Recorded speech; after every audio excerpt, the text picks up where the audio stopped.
The ISIS rampage in Iraq continues. The terror group is claiming responsibility for 2 car bomb attacks at a pair of prominent hotels in Baghdad. At least 15 people were killed.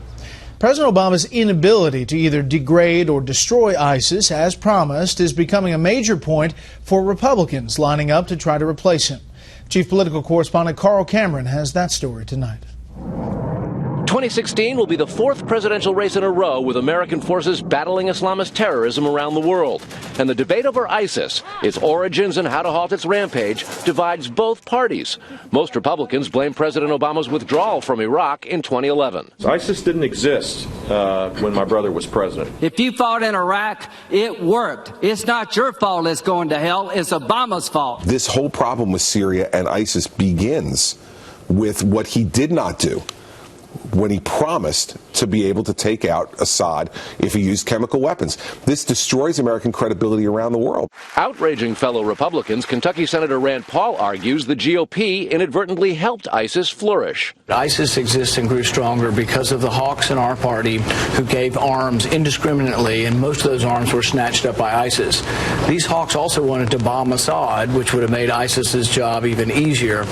They created these people. Pushback against Paul's version of history ranges from GOP White House rivals to the first U.S. envoy in Iraq after the invasion. That's just a fable. ISIS came into being after al-Qaeda in Iraq was defeated by the Iraqi army, and as President Obama himself said when he came into office, he inherited a stable democratic Iraq.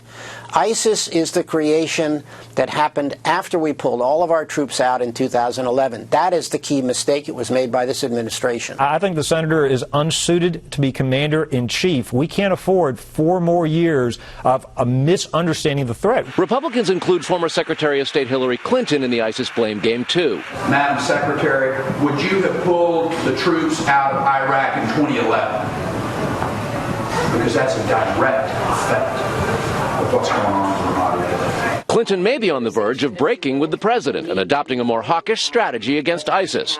The Center for a New American Security, a think tank Clinton helped launch 9 years ago, run by former Obama aides likely to soon work for Clinton, issued 7 policy papers yesterday that call Obama's approach to ISIS a failure and calls for ground troops, which the president opposes. Clinton's been lurching to the left lately, so a hawkish split with Obama could jeopardize her dovish liberal support. On the other hand, backing foreign and national security policies that do not work puts a lot more than votes at risk, Brett. Okay, Carl, thank you.